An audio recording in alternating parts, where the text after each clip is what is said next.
자, 오늘 이제 아가서 말씀을 다루겠습니다. 아가서 어떻게 읽을 것인가?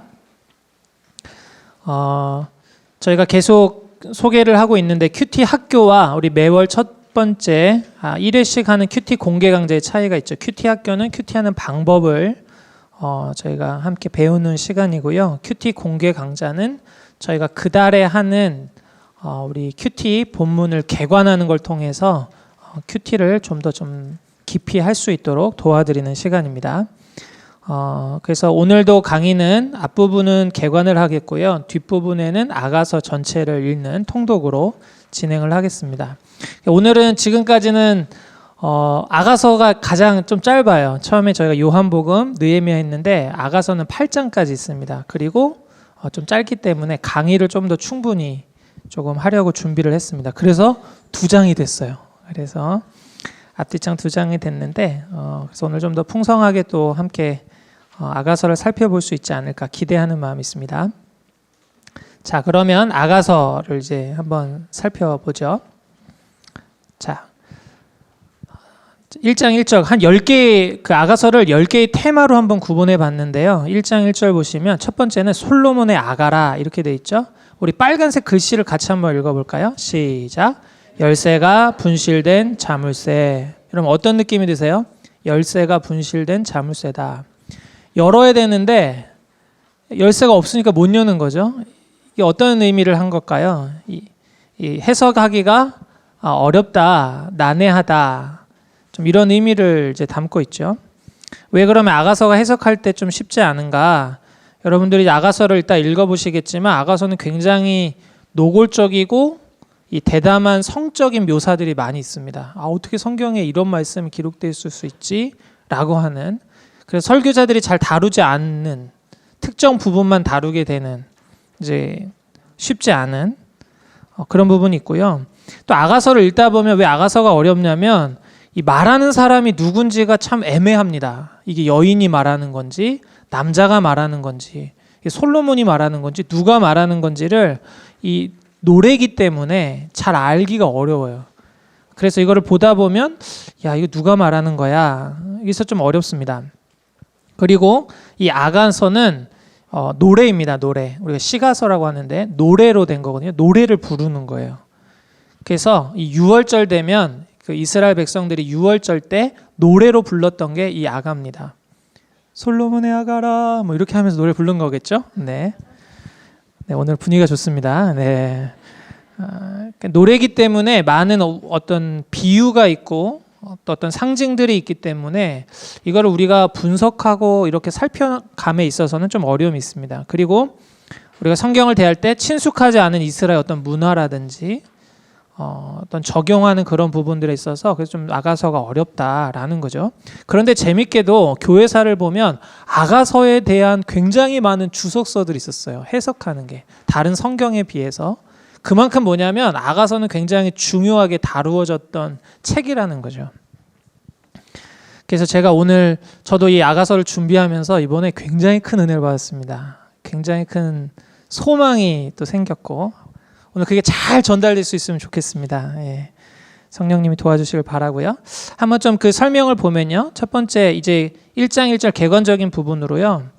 이 아가서는 이 Song of Songs 이렇게 되어 있습니다. 노래 중에 노래다라는 거죠. 솔로몬이 지은 노래가 한 1005편 정도 된다고 열왕기상에 보면 기록되어 있는데 그 수많은 노래들 중에 이 노래 최상급 최고로 가장 아름다운 노래를 말하는 거죠. 예. 그리고 이 솔로몬의 이 아가는 보면요, 이 남녀 간의 사랑을 노래하고 있습니다.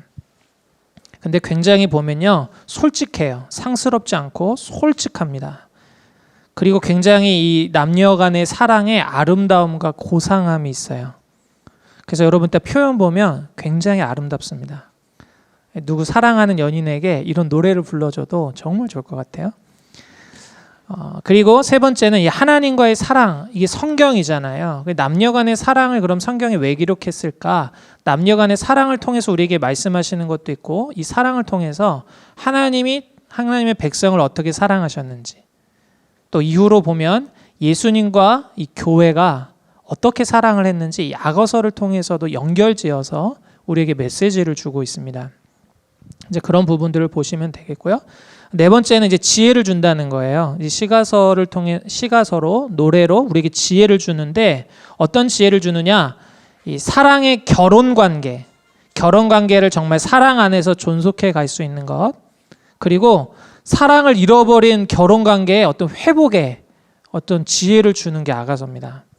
그리고 사랑의 친밀함을 강화시켜 주는 게 아가서예요. 그러니까 여러분 오늘 쭉 살펴보면 이제 그 내용들을 여러분이 보실 수 있을 겁니다.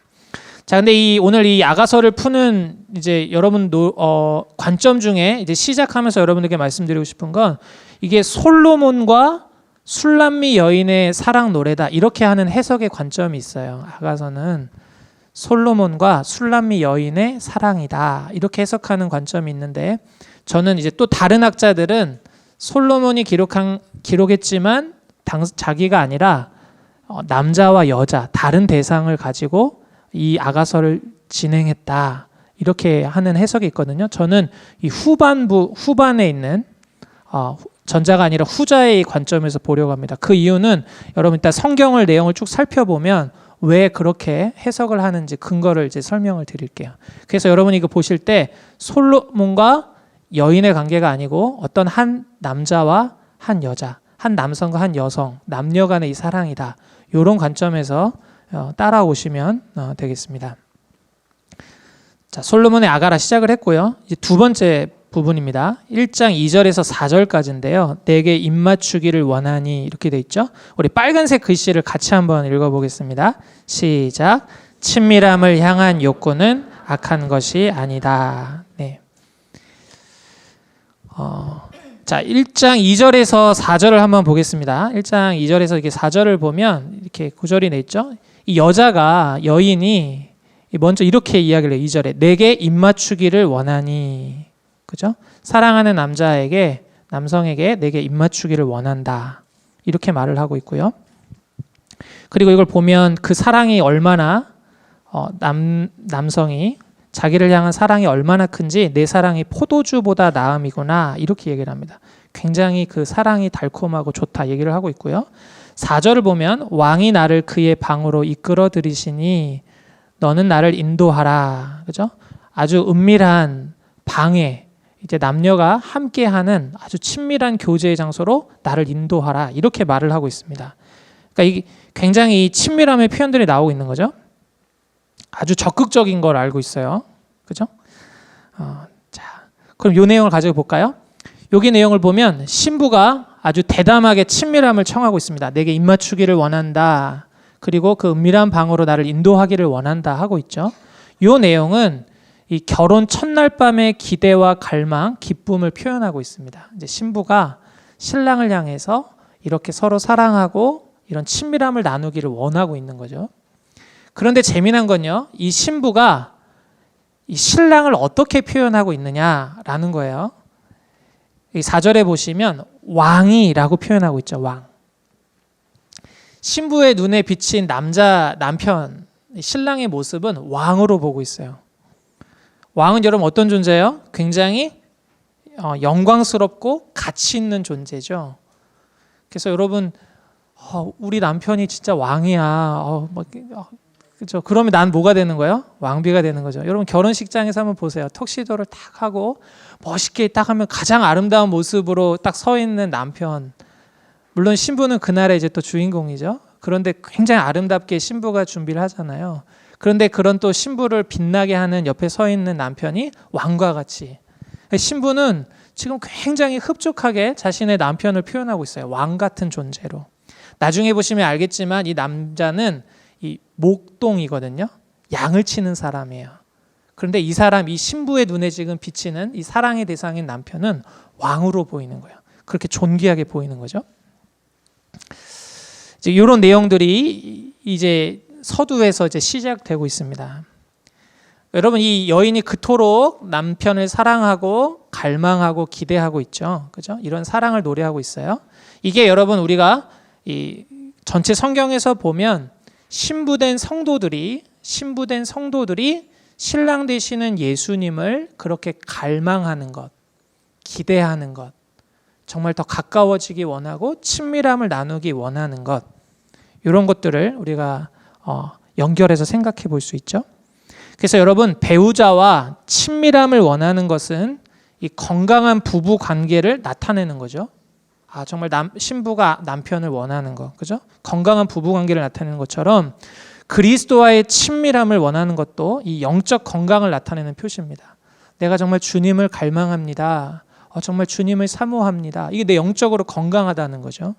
그런데 우리가 영적으로 흐려지고 무뎌지면 주님 있으면 좋고 아니면 말고, 남편이 있으면 좋고 없으면 말고, 네, 그건 건강하지 않다는 거죠. 부부관계 다시 한번 좀 잘 생각해 봐야 되는 거죠.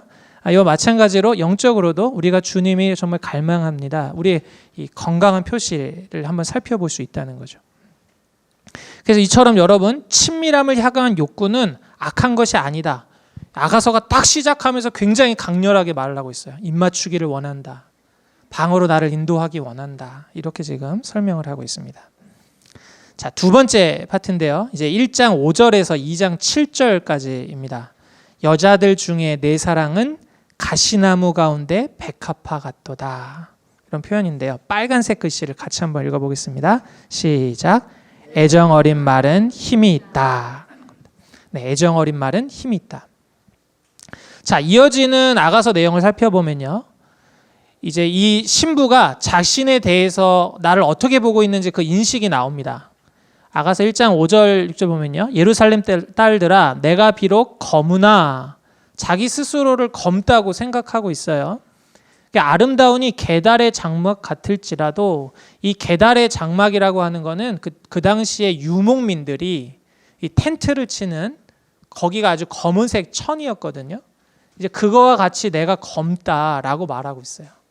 근데 이 이야기는 당시 사람들은 이렇게 검은 것이 미의 상징은 아니었거든요. 이 당시에는. 그러니까 내가 검다, 이런 얘기는 자기 스스로 좀 아름답지 못하다, 스스로를 좀 보고 있는 거죠.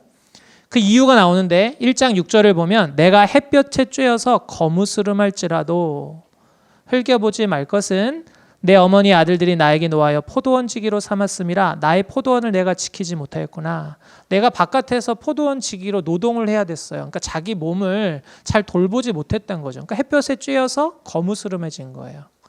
그래서 이 여인이 보면 자기 자신에 대해서 나는 좀 검다, 거무스름하다, 그런 인식이 있는 거죠.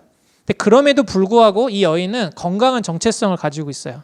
2장 1절 보면 나는 사론에 수선하여 골짜기에 백합화로다. 그래도 나는 꽃이다. 이렇게 표현하고 있는 거예요.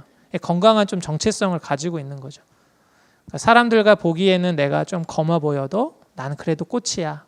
난 골짜기의 꽃이야. 이렇게 자기 자신을 인식하고 있습니다. 그러면요, 신랑은 이 신부에 대해서 어떻게 보고 있을까라는 점입니다. 신부에 대한 신랑의 인식인데요. 아가서 2장 2절 보면 이렇게 표현하고 있어요. 여자들 중에 내 사랑은 가시나무 가운데 백합화 같도다. 내 신부를 어떻게 표현합니까? 가시나무 가운데 백합화 같다. 너무 멋지지 않습니까? 다른 여인들이 다 어떻게 보인다는 거예요? 가시나무 같다는 겁니다. 근데 내 아내는 그 가시나무 가운데 핀 백합화 같다. 내 아내가 가장 아름답다는 거죠. 그리고 1장 9절 보면요. 내 사랑아 내가 너를 바로의 병거의 준마에 비하였구나. 여러분, 이 바로는 어디에 등장합니까? 애굽의 왕이잖아요. 그 당시에 가장 영향력 있고 힘 있었던 이 왕입니다. 근데 이 왕이 타고 다니는 병거의 준마, 얼마나 아름답겠습니까? 이 세상에서 가장 아름다운 말이죠. 아내를 그렇게 지금 비유하고 있고요. 그리고 내 사랑아 너는 어여쁘고 어여쁘다. 내 눈이 비둘기 같구나. 아주 예쁘고 예쁘다. 내 눈이 비둘기 같다. 이렇게 표현을 하고 있습니다. 자, 그러면 이 내용의 이게 뜻풀이는 이거거든요. 가시나무 가운데 백합하다. 내 아내가 다른 여인들에 비해서 가장 예쁘다. 그리고 검고 아름답고 근사한 말이다. 우리 아내의 외양이 검었지만 정말 아름답고 근사한 말이다. 이 외적인 아름다움을 노래를 하고 있는 거예요. 그리고 비둘기 같은 눈과 같다. 어여쁘고 어여쁘고 비둘기 같구나. 이렇게 말하고 있거든요. 오늘날 우리는 이제 닭둘기라고 그러잖아요. 그래서 비둘기 눈을 보면 좀 무섭잖아요. 그런데 왜 여기서 시인은 이렇게 얘기를 했냐? 그 당시는 비둘기는 그렇지 않았던 것 같고요. 비둘기의 눈을 보려면 여러분 자세히 봐야 하죠. 비둘기는 굉장히 작기 때문에 비둘기의 눈을 보려면 굉장히 자세하게 봐야 되는 거예요. 그거 굉장히 친밀함의 표현이죠. 이 신랑이 신부를 아주 자세하게 들여다본 거예요. 그랬더니 신부가 비둘기 같구나. 이 이야기는 비둘기의 순결함, 내적인 아름다움을 이야기하고 있는 겁니다. 신부가 굉장히 순결했어요. 그 근거 구절이 어디냐면 바로 이 아가서 1장 7절인데요. 내 마음으로 사랑하는 자야, 내가 양치는 곳과 정오에 쉬게 하는 곳을 내게 말하라. 신부가 신랑이 양치는 곳이 어디냐, 내게 가르쳐다오 이야기를 하고 있는 거예요. 내가 내 친구의 양떼 곁에서 어찌 얼굴을 가린 자같이 되랴. 내가 신랑의 친구들 옆에서 어찌 얼굴을 가린 자같이 되냐. 얼굴을 가린다는 건 이 당시에 이 몸을 파는 사람들, 창녀들이 얼굴을 가리고 있었거든요. 나는 신랑이 있는데 어떻게 내가 이렇게 다른 사람의 얼굴을 가리고 해서 다른 사람을 유혹하는 사람처럼 있겠느냐, 이런 말이에요. 그러니까 이 여인은 이 신랑을 향한 그리고 자신의 순결을 잘 지키고 있었던 거죠. 이거를 잘 알고 있었던 신랑이 이걸 보면서 아, 비둘기 같은 눈이다. 우리 아내는 정말 순결하고 정말 깨끗한 아름다움을 가지고 있다. 내적인 아름다움을 노래하고 있습니다. 너무 아름다운 고백이죠. 네. 그런데 여러분 이렇게 또 주니까요. 또 이렇게 고백할 때 신부도 고백을 해요. 신랑에 대한 신부의 인식입니다. 그러면 신부는 신랑을 어떻게 보고 있느냐? 아까 1장 7절 보셨죠? 내가 양치는 곳과 양을 치는 남편은 양을 치는 사람인데 1장 11절에 표현된 것처럼 왕이 왕 같은 존재로 아주 존귀한 존재로 보고 있습니다. 13절에 보면 내 품 가운데 몰약 향주머니요. 향기가 난다. 아주 고급스러운 향기가 난다. 향기가 나는 사람이다. 14절 보면 엔게디 포도원의 고베라 송이로구나. 아주 탐스러운 열매 같은 그런 느낌을 한번 생각해 보세요. 아주 극상품이죠. 아주 좋은, 아주 최고의 가치를 지닌 2장 3절도 보면 남자들 중에 나의 사랑하는 자는 수풀 가운데 사과나무 같구나. 수풀은 별로 가치가 없는데 거기에 유난히 딱 보이는 사과나무 같이 남편을 향해서 아주 존귀한 자로 그렇게 고백을 하고 있습니다. 이런 나눔들이 이루어지고 있죠. 굉장히 애정 어린 말이 오고 가고 있습니다. 얼마나 아름다운 대화입니까? 여러분 이 사실을 통해서 이런 아가서를 통해서 아가서가 우리에게 이 말씀을 적용해 본다면 어떻게 적용할 수 있을까요? 서로 칭찬하라는 겁니다. 애정 어린 시선으로 바라볼 때 사랑의 느낌을 잃지 않는다. 친숙한 아름다움을 무시하지 말고 서로 칭찬하라라고 말하고 있습니다. 여러분 한번 생각해 보세요. 아까 여인은 자기를 생각할 때 검고 난 이렇게 보고 있어요. 그런데 남편은 그렇게 보질 않고 있죠. 애정 어린 말로 가시나무 중에 백합화로다 해주고 있고요. 이 아내도 남편을 향할 때 이 왕과 같은 존재고 정말 수풀들 가운데 사과나무 같고 아주 극상품의 포도송이 같고 여러분 굉장히 서로 칭찬하고 있죠. 이게 사랑의 말을 주고 있습니다. 그럴 때 여러분 정말 힘이 있다는 거예요. 정체성을 살려주고 서로를 붙돋아주고 삶을 힘있게 살 수 있도록 하는 거죠. 여러분 근데 우리가 처음에 이렇게 사랑 고백은 언제 해요? 신혼 때 합니다. 신혼 때. 결혼하기 전에. 다 예뻐요. 그렇죠? 저희 아내도 다 예뻤습니다. 지금도 다 예쁩니다. 할렐루야. 처음에 그렇게 사랑을 노래해요. 사랑을 노래합니다. 그때는 다 예뻤어요. 눈도 예쁘고 코도 예쁘고 입도 예쁘고 밥 먹으면서 뭐 흘리는 것도 예쁘고 뭐 다 예뻤어요. 그랬거든요. 근데 여러분 삶을 살아가다 보면 눈도 그대로고 코도 그대로고 입도 그대로인데 무뎌지죠. 무지개가 그대로 있는데 여러분 무지개를 처음 해볼 때 여러분 어떻습니까? 굉장히 아름답다 이러잖아요. 근데 감탄하죠. 무지개야 사진 찍고 그러죠. 그런데 여러분 좀 시간이 지나고 그러면 무지개면 무지개네 이렇게 되죠. 무지개는 그대로인데 우리의 마음이 그렇게 안 보는 거죠. 그렇게 보질 않는 거예요. 하늘에서 눈이 막 내려요. 굉장히 아름답네. 막 낭만적이야. 막 이렇게 너무 좋아하고 있는데 나중에 보니까 하늘에서 내리는 쓰레기야. 이렇게. 눈은 그대로 내리는데 어느 때는 아름다웠는데 어느 때는 막 너무 안 좋게 이렇게 되죠. 여러분. 그러니까 우리가 보는 평가들은 자꾸 바뀐다는 거예요. 부부 사이에서도 그럴 수 있다는 거죠. 근데 오늘 성경은 우리에게 이렇게 애정어린 시선으로 바라보면서 사랑의 느낌을 잃지 않도록 친숙한 아름다움을 무시하지 말고 칭찬해 주라고 말합니다. 아내가 검으면 검은 대로 이야기해 주면서 칭찬해 주고 있는 그대로 칭찬해 주는 말. 오늘 집에 가서 숙제입니다, 여러분. 결혼하신 우리 분들은 우리 남편과 아내에게 서로 아름다움을 3가지씩 꼭 칭찬해 주시길 바랍니다. 애정어린 말이. 여러분 살아나요. 그 말이 살아나는 겁니다. 아내를 살게 하고 남편을 살게 합니다.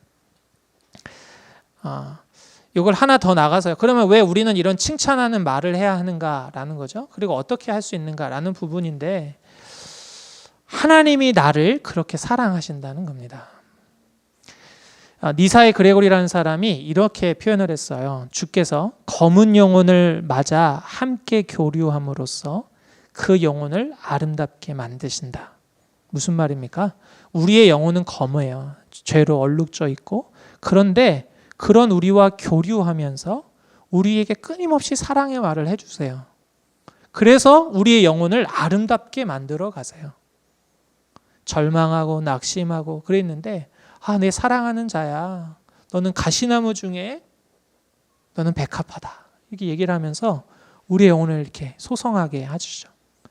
세뮤얼 크루스만이라는 사람도 하나님의 사랑은 사랑할 줄 모르는 자를 사랑하여 사랑스럽게 만드는 사랑이다. 이렇게 표현하고 있어요. 사랑할 줄 모르는 사람들을 사랑해서 사랑스럽게 만들어 간다는 거예요. 나는 검은데 나는 이런 거에 해서 사랑할 줄을 모르고 있는 사람에게 사랑의 언어를 통해서 그 사람도 사랑하게 만드는 거죠. 주님의 사랑은 죄인을 성인으로 원수를 친구로 매춘부를 신부로 변화시키는 놀라운 사랑입니다. 그 사랑의 말씀을 끊임없이 우리에게 하고 계시죠. 오늘도. 그죠?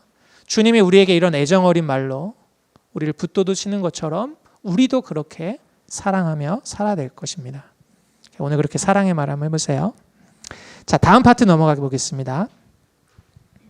자, 내 사랑하는 자는 내게 속하였고 나는 그에게 속하였도다. 우리 빨간색 글씨를 같이 한번 읽어볼까요? 시작. 하나님의 타이밍을 신뢰하라. 네, 하나님의 때를 신뢰하라. 타이밍을 신뢰하라는 거예요. 자, 2장 8절에서 17절은 어떻게 이제 구성이 되어 있냐면 이제 신랑이 신부에게로 이제 다가갑니다. 이제 같이 친근하게 다가가요. 그리고 신랑이 육체적인 관계로 유도. 신랑이 이 사랑하는 아내와 이 성적인 관계를, 육체적인 관계를 갖기를 원해서 유도를 합니다. 내가 원한다는 거죠. 내가 사랑하는 그대를 원합니다. 그랬더니 이 3절에서는 신부가 이 수용을 해요. 그 자신을 그렇게 청하는 사람, 사랑을 노래하는 사람에게 반응해서 신부도 수용을 합니다. 이런 사랑의 나눔을 통해서 이 아가서는 우리에게 말하는 게 결혼 내에서의 아주 성적인 친밀함을 우리에게 말하고 있어요. 결혼 내에서 지금 결혼을 했잖아요. 신랑과 신부가 결혼 안에서 서로 원하고 서로 청하고 그래서 서로 수용하는 아주 성적인 친밀함을 여기 말씀들이 우리에게 설명을 하고 있습니다. 그런데 이 부분을 다루기 전에요. 이 바로 전에 나와 있는 구절과 연결해서 이걸 한 가지 생각해 보려고 하는데 아가서 2장 7절에는 이렇게 말씀하고 있어요. 우리 같이 한번 읽어볼까요? 시작. 예루살렘 딸들아 내가 노루와 들사슴을 두고 너희에게 부탁한다. 내 사랑이 원하기 전에는 흔들리지 말고 깨우지 말지니라. 네, 아멘. 예루살렘 딸들에 향한 권면이 아가서에서는 3번 나옵니다. 2장 7절, 3장 5절, 8장 4절에서 이렇게 예루살렘 딸들아 사랑이 원하기 전에는 흔들리지 말고 깨우지 말지니라 이런 표현이 나와요.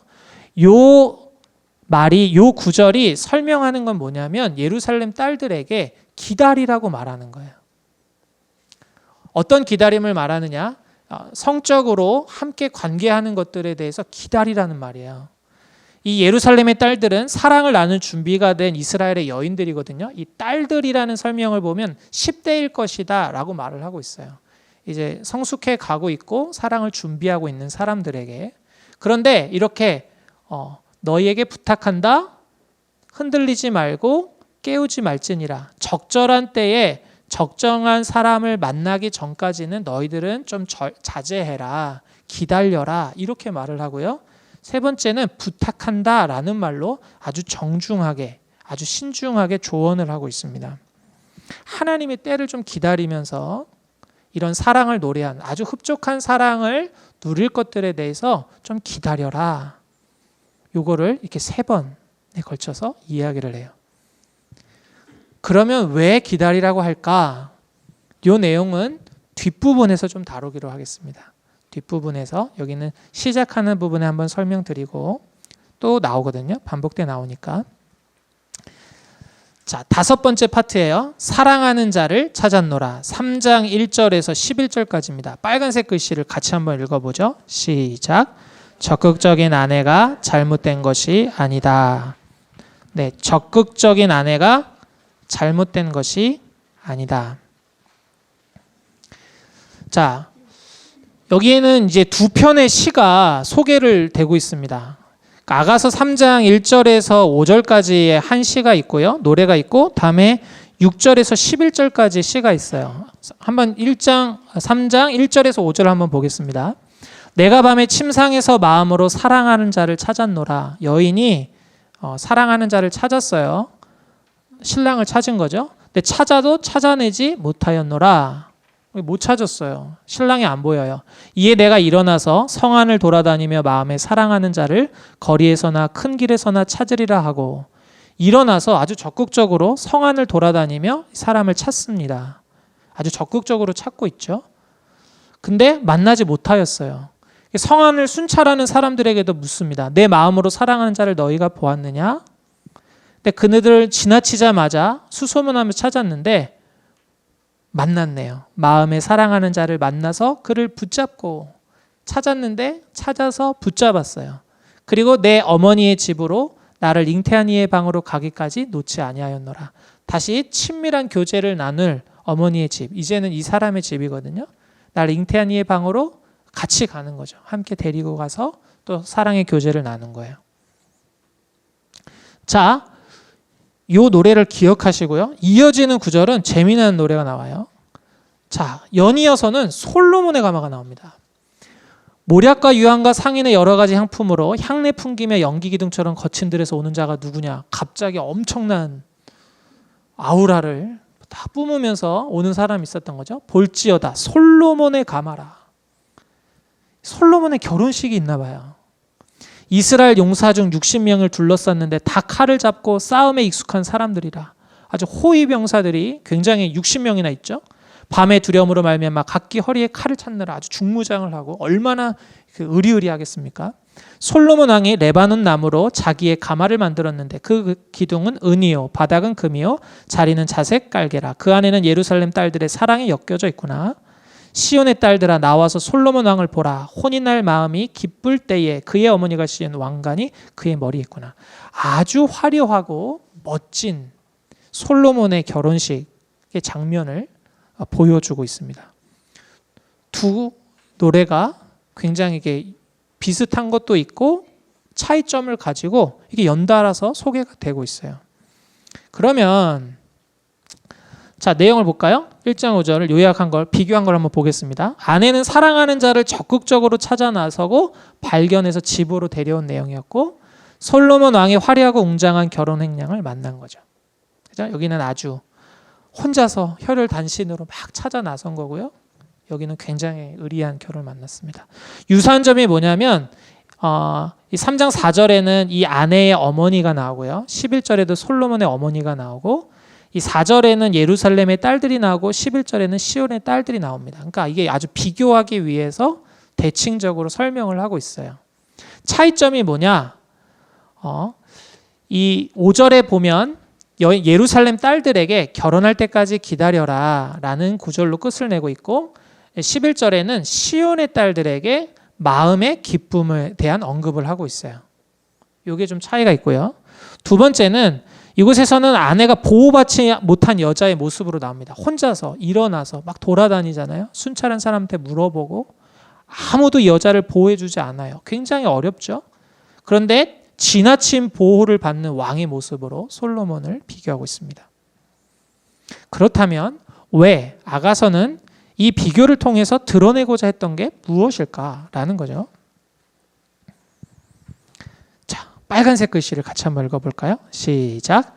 적극적인 행동은 그 대상의 가치를 보여준다. 네. 이 결혼식 이후에 전개되는 이 신랑 신부의 결혼식 이후에 만나게 된 솔로몬의 행렬을 보세요. 이 여인은 신부는 굉장히 소박하고 일편단심이고 헌신적인 사랑을 보이고 있습니다. 남편을 찾아 나서서 발견해서 결국에는 데리고 오죠. 굉장히 많은 노력을 하면서요. 그런데 그 남편의 이 적극적인 행동이 보여주는 게 뭐냐면 그런 혈혈단신으로 애쓴 만큼 내 남편은 가치 있는 사람이다라는 거죠. 내가 이렇게 혼자서 보호도 못 받으면서 그렇게 내가 찾아 헤맸던 그 사람은 저렇게 많은 호위군사를 거느리고 오는 솔로몬보다도 더 귀한 사람이다. 위대한 사람이다. 라는 것을 보여주고 있습니다. 여인이 남편을 얼마나 사랑하는지 어떠한 눈으로 보고 있는지 굉장히 아름다운 마음을 볼 수가 있죠. 그래서 여러분 이 적극적인 행동은 그 대상의 가치를 보여주는 거예요. 아내가 남편에게 아주 적극적으로 행동을 합니다. 그냥 밥을 줄 수도 있지만 피곤하지만 남편을 위해서 정말 맛있는 음식을 준비해서 왔을 때 그건 어떤 걸 보여줘요? 당신은 나한테 정말 소중한 사람이에요 라는 거죠.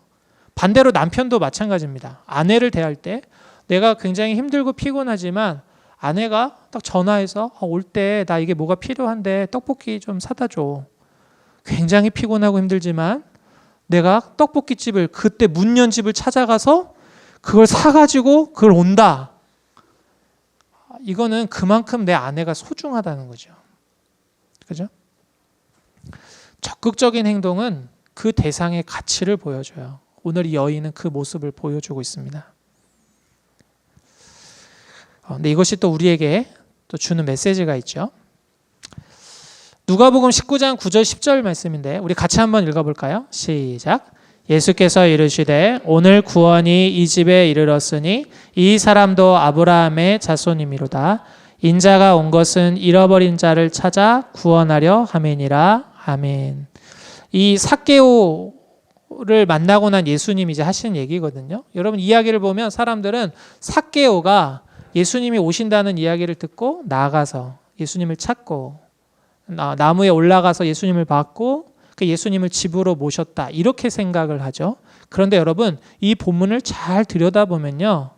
삭개오를 찾은 거는 예수님이에요. 삭개오를 더 적극적으로 만나고 찾고 하신 건 예수님이에요. 그 누가복음 19장 1절을 보면 예수님이 굳이 그곳을 들렀다 가십니다. 들렀다 가세요.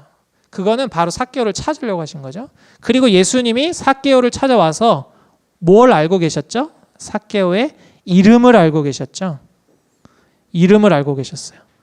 그래서 예수님이 그를 하나님의 집에 하나님의 백성의 집으로 들이시는 그런 일들이 일어났죠. 구원이 집이라서 이 사람도 아브라함의 자손이로다. 인자가 온 것은 예수님이 온 것은 잃어버린 자를 찾아 구원하려 함이니라. 예수님이 이 땅에 찾아오셔서 적극적으로 찾아서 집으로 들이시는 일을 하시는 거예요. 그게 누가 하시는 거예요? 예수님이 그 일을 하신다는 거죠. 그래서 그런 사랑의 층별을 또한 나누신다는 거죠.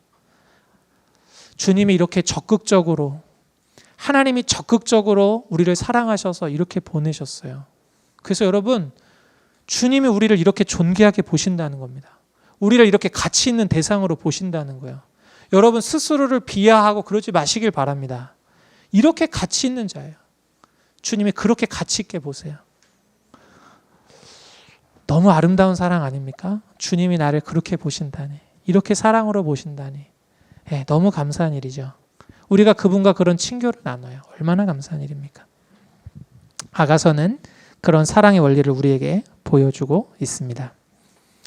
자, 다음으로 또 넘어가 보겠습니다. 나의 동산, 이제 아가서 4장 1절에서 5절인데 빨간 글씨를 또 같이 읽어보겠습니다. 시작.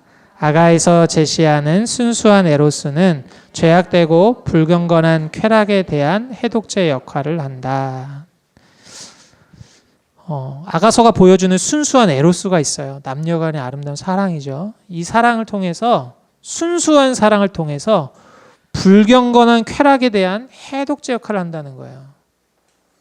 순수한 사랑과 갈망이 죄악되고 또 불경건한 이러한 갈망들을 해독하는 그런 기능을 한다는 거죠. 자, 아가서 4장 1절에서 7절을 보면요, 이제 아내의 모습을 남편이 이야기를 합니다. 그 묘사를 해요. 아주 멋있게 여러 가지로 이제 이야기를 합니다. 그런데 여러분, 이게 보면 아내의 그런 은밀한 모든 몸에 대한 부분들은요, 누구에게만 보여주냐면 남편에게만 보여줘요. 남편에게만. 내 아름다움을, 자신의 아름다움을, 가장 깊은 아름다움의 모습을 남편에게만 보여주고, 그것을 본 남편이 아내에게 그 아름다움을 말하는 거죠. 얼마나 아름답게 이야기하는지요. 나의 사랑, 4장 7절 보면 나의 사랑 너는 어여쁘고 아무 흠이 없구나, 이렇게 이야기를 해요. 나의 사랑 너는 어여쁘고 아무 흠이 없구나. 신부의 몸에 아무런 흠이 없었을까요? 외모에? 있죠. 근데 여러분, 사랑의 눈이 먼 거예요. 사랑의 눈이 멀어서 모든 것이 아름답게 보이는 거죠. 사랑의 눈이 먼 사랑을 보여주고 있어요. 그래서 여러분, 가장 은밀하고 이런 사랑의 나눔은 정말 이게 얘기한 거죠. 누구에게만 보여주라고요? 남편에게만 보여주는 거예요. 이 관계가, 이런 친밀함은 남편에게만 보여주라는 거고, 남편은 그런 아내의 아름다움을 보았을 때 아내에게 그걸 말하라는 거예요. 그 아름다움을. 다른 사람의 아름다움을 말하지 말고요, 다른 사람에게 그런 아름다움을 보고 말하는 게 아니고 아내의 아름다움을 이야기해 주라는 거죠. 나의 사랑 너는 어여쁘고 아무 흠이 없구나. 자, 다음에요. 이 아가서의 다음 나오는 4장 8절에서 5장 1절 내용을 보면 이 성적인 관계를 만나는, 서로가 이런 친밀한 육체적인 이런 나눔을 하는 부분들이 표현되어 있어요. 그런데 이것이 우리에게 보여주는 게 뭐냐면 이거는 영적인 연합이라는 겁니다. 성적인 관계는 영적 연합을 뜻한다. 성경에서 말하는 이러한 이 관계에 대해서는요, 이건 단순히 그냥 아무것도 아니야, 뭐 자녀 출산을 위해서 그런 거야, 단순히 이렇게 말하는 정도가 아니에요. 세상 사람들이 말하는 이 관계는 그냥 서로 즐기기 위해서 그렇게 하는 거야, 그런 정도가 아니죠. 성경은 그렇게 말하질 않아요. 영적인 연합을 뜻합니다. 하나님이 정하신 신비한 연합이죠. 창세기 2장 24절 보면 남자와 여자가 둘이 연합해서 한 몸을 이룬다 말하고 있죠. 이곳에서는 모두 전인적인 연합을 말해요. 몸의 연합도 말하는 거죠. 이건 영적인 연합을 말해요. 아주 신비롭습니다. 나랑 너가 다른데 하나를 이룬다니요. 분명히 나와 너는 다른데 이는 내 뼈 중에 뼈요 살 중에 살이로다. 이거 굉장히 신비스러운 연합을 말하는 거거든요. 하나됨을 말하는 거죠. 그런데 재미난 게요, 여기 표현 중에 이 5장 1절을 보면 이 신랑이 신부를 표현하는 표현이 내 신부, 내 누이, 내 신부, 내가, 내 동산, 아내를 그렇게 표현해요. 나의 모략과 향재료, 나의 꿀송이, 내 포도주, 내 우유, 이런 표현을 합니다. 모두 다 아내를 가리키는 그런 부분이에요. 근데 내 거다라고 말하고 있어요. 내 거다라고 말하고 있어요. 서로 자신의 자아 전체를 상대방에게 주는 거예요. 이런 연합을 통해서 자아 전체를 상대방에게 준다. 서로 상대방의 일부가 된다. 나는 너가 되고 너는 내가 되고 일부가 되고 연합은 서로를 향한 신비한 열정과 소유와 복종이다라는 거죠. 그죠? 이게 성경이 말하는 영적 연합인 거예요. 그래서 여러분 성경이 우리에게 말할 때 예수님과 우리도 이런 놀라운 연합을 이루죠. 그죠? 예수님과 우리가 예수님을 영접했을 때에 우리도 하나됨을 이룬다고 말해요. 너희는 나는 포도나무에 너희는 가지다. 하나됨을 말씀하잖아요. 그래서 예수님이 우리의 죄를 다 가져가시고 또 예수님의 거룩함과 생명과 예수님의 것이 다 내 것이 돼요. 예수님께 내게 된 거죠. 예수님 권세 내 권세. 할렐루야. 예수님의 사랑 내 사랑. 예수님의 거룩 내 거룩. 우리가 예수님의 것이 내 것이 된 거예요. 그래서 하나님이 우리를 보실 때 우리는 흠이 있고 우리는 여전히 우리 안에는 죄성이 있고 죄로 기울어진 마음이 있고 죄악이 있는데 하나님이 우리를 딱 보실 때는 아름답게 보세요. 아무 흠이 없는 것처럼 보세요. 왜요? 예수님과 연합됐기 때문에. 예수님의 것이 내 것이 됐기 때문에 우리를 예수님, 온전하신 예수님, 흠 없이 티 없이 있는 그러한 모습으로 우리를 존재적으로 보신다는 거예요. 이게 교리적으로는 칭의라고 말하죠. 칭의. 의롭다 칭한다. 왜 그렇습니까? 예수님과 내가 이런 신비로운 하나, 연합을 이루었기 때문이죠. 오늘 그러한 것도 이렇게 나오고 있어요. 나는 꼭 이게 다 내 거다라고 말하고 있는 거죠. 아내는 내 거다. 남편은 내 거다. 네.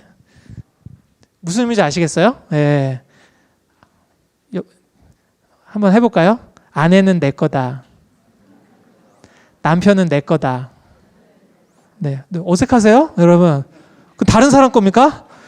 아내 다른 사람 거면 큰일 납니다. 남편 다른 사람 거면 큰일 나요. 그죠? 다시 한번 우리 한번 해볼까요? 다시 한번요. 아내는 내 거다. 남편은 내 거다. 네, 이런 아름다운 연합이 있다는 거예요. 이렇게 표현을 하잖아요. 사랑 노래를 하면서. 그죠? 여러분, 이 표현을 들으면 또 되게 기분이 좋아요. 그렇지 않으세요? 아내가 딱 해서 남편은 내 거야. 이렇게 하면은 굉장히 맞아 나 너 거야 이렇게 기분 좋잖아요. 얼마나 행복한데요. 이런 표현이 여러분 아름다운 사랑의 노래입니다. 여러분 이런 표현 많이 하세요. 넌 내 거야 이렇게 이 아름다운 또 고백이 나와요. 아가서 너무 아름다운 것 같아요. 네. 다음에서 이제 또 보여주는 게 있습니다. 여기에 이렇게 아름다운 성적인 관계를 맺고 서로 이런 친밀한 교제를 나누는데요. 그런데 이거는 이제 한 걸음 더 나아간 겁니다. 성행위의 만족이 불완전한 것은 의도적이다라는 메시지를 또 우리에게 주고 있습니다. 이건 우리의 좀 한 걸음 나간 적용인데요. 이게 무슨 말이냐? 성행위를 해도요, 관계를 맺어도 우리가 아주 만족하지는 않습니다. 잠깐 동안 만족하지만 불완전해요. 흡족하게 누린다고 해도 불완전해요. 근데 그거는 의도가 있다는 거예요. 무슨 의도냐? 이 더글러스 숀 오도넬, 제가 여러분에게 지금 이 아가서를 지금 설명하고 이런 관점으로 보는 게 이 더글러스 숀 오도넬이 쓴 제가 주석을 참고해서 여러분에게 지금 설명하는데요. 이런 표현이 나와요. 성행위는 하나님께서 오는 복이다.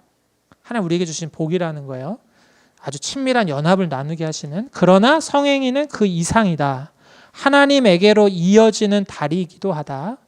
가장 큰 즐거움과 가장 감미로운 친밀함조차도 우리가 더 많은 어떤 것을 원하도록 고안된 것이다. 성행위는 무한히 더 아름답고 즐거우며 만족스러운 그 무엇을 향한 갈망을 조성한다. 이것에서도 기쁨이 있지만 이것에도 여전히 불완전한 게 있거든요. 그걸 더 갈망하는 게 생겨요. 그 갈망을 몰라서 다른 사람들은 자꾸 다른 걸 채우려고 하거든요.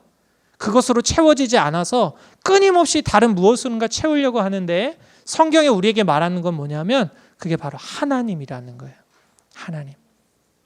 하나님으로 만족을 위해서 이런 불완전함이 있다는 거죠. 그래서 여러분 천국에 가면 거기에 가면 결혼이 없다고 말하죠. 거기선 결혼하지 않는다라고 말해요. 왜 그렇습니까? 이런 아주 완전한 우리의 가장 만족되시는 하나님과 함께하는 그 기쁨을 누릴 거기 때문에 그때는 완전한 기쁨과 만족을 누릴 거기 때문에 그곳은 무엇인가 더 갈구하지 않는다. 이렇게 성경은 말하고 있어요. 여러분 우리가 이런 것을 이해한다고 한다면 사람들의 어떤 갈증, 목마름, 그 담임 목사님이 이제 그런 이야기를 하셨잖아요. 그런 갈증과 갈망이 있을 때 어디로? 하나님께로 나가는 목마름이 돼야 된다. 그래서 다 이런 연결점에서 이제 말씀하신 거죠. 네. 자, 그러면 이제 7번째 파트를 보겠습니다. 이제 그 아가서 5장 2절에서 6장 3절까지 이제 요 내용을 보겠는데요. 내 사랑하는 자를 위하여 이렇게 제목 붙여봤어요. 우리 빨간색을 같이 한번 읽어보겠습니다. 시작. 나는 내 사랑이라 내 사랑하는 자의 것이다. 그죠? 제가 그냥 말 붙인 게 아니고 이제 요 구절이 나와요. 네. 그러니까 여러분 이런 표현들이 얼마나 좋은 표현들인 성경이 우리에게 말하고 있거든요. 그러면 이제 여기서는 어떠한 맥락에서 이제 이러한 일이 나오는지를 한번 보겠습니다. 아가서 5장 2절에서 3절을 보면 이제 부부관계에 균열이 생깁니다. 문제가 생겨요. 어떤 일이냐면 남편이 늦게 귀가를 했습니다. 남편이 친근하게 이렇게 아내를 애칭을 불러가면서 이렇게 아내를 달래는데 아내가 굉장히 귀찮아요. 남편을 귀찮아하고 그래서 문을 열어달라고 하는데 나 다시 옷도 입어야 되고 내 신발에 또 해야 되고 나 싫어서 문을 여는 거를 지체를 합니다. 그래서 어떤 일이 생기냐면 남편이 떠납니다. 예, 그 남편이 문 밖에 있다가 다른 데 가버려요. 그랬더니 신부가 이내 이제 다시 문을 열어줘야지 하고 신랑을 받아들여야지 하고서 갔는데 남편이 없는 거예요. 그래서 어떻게 하느냐? 이 신부가 관계 회복을 위해서 애를 씁니다. 그래서 나가서 이제 신랑을 또 찾기 시작해요. 근데 파수꾼들에게 봉변을 당하기도 하고요. 주변에 이게 예상치 않은 반응, 이제 빈정거림도 이제 당하기도 합니다. 사람들에게. 그런데 그러다가 사람들이 얘기해요. 너가 사랑하는 사람이 어딨냐? 네가 사랑하는 사람이 다른 사람보다 나은 게 뭐냐? 이게 빈정거리는 이야기를 할 때 그때에 이 아내가 했던 노래가 나와요. 신랑에 대해서 변함없이 내 신랑은 굉장히 존귀하고 아름다운 사람이다 라고 노래를 합니다. 여러분 한번 생각해 보세요. 좀 되게 어떻게 보면 남자가 삐진 거잖아요. 늦게 들어와가지고 문 늦게 열어준다고 소심하게 삐져가지고 나갔는데 그래도 이 신랑을 찾겠다고 이 신부가 막 나갔는데 사람들한테 해코지 당하고 막 조롱거리는 이야기 듣고 그러면 이 모모한 남편 하면서 막 욕을 하고 내가 막 그럴 텐데 이 신부가 그러질 않아요. 그런 이야기들 앞에 여전히 내 남편은 존귀하다, 아름답다 이런 노래를 부릅니다. 그래서 그 다음 장면이 어떻게 되냐면 남편을 만나요. 근데 중간에 어떤 화해와 용서와 이런 과정에 대한 스토리는 없이 두 사람이 다시금 사랑을 나누는 아주 사랑을 나누는 그런 모습이 이제 아가서 6장 1절에 3절에 기록되어 있습니다. 우리가 흔히 이제 부부 생활에서 나오는 흔히 늘 겪는 종종 겪는 일이죠. 그러면 이런 아가서의 메시지 통해서 우리에게 이제 주는 메시지가 뭘까라는 부분인데요. 이걸 적용해 보면 자기 자신을 부인하라는 겁니다. 자기 자신을 부인하라. 여러분 부부 갈등의 근본 문제와 어떤 친밀함을 깨트리는 가장 큰 적이 뭐냐면 이기심입니다. 이기심. 자기 중심적인 이기심이 부부의 갈등의 아주 근본적인 문제입니다. 그러면 이러한 이기심을 극복하는 게 뭐냐라는 게 뭐냐면 바로 자기를 부인하는 거죠. 자기를 부인하는 거예요. 이 아내가 이기적으로 생각했다면 남편이 그렇게 늦게 와서 이렇게 치대고 막 귀찮게 했을 때 그냥 하고 남편이 어디가 나도 몰라 그리고 그냥 지나버렸다면 이 관계는 회복하기 힘들었을 거예요. 그런데 그럼에도 불구하고 이 아내는 어떻게 합니까? 그 마음을 돌이키죠. 그냥 남편을 찾으러 가요. 굉장히 적극적인 행동을 하고 봉변도 만나고 조롱도 당하고 그런 일들을 하는데 그러한 일을 한 그 이타심이 부부 관계를 회복하게 합니다. 그때 이 아내가 왜 어떻게 그렇게 사람들에게 지탄도 받고 조롱도 받고 그럼에도 불구하고 그러한 이타심의 행동을 할 수 있느냐? 그거는 바로 이 신부가 남편만 보고 있었기 때문이죠. 다른 사람이 뭐라고 하든 나는 내 사랑하는 남편만 보는 그런 이게 회복이 되는 겁니다.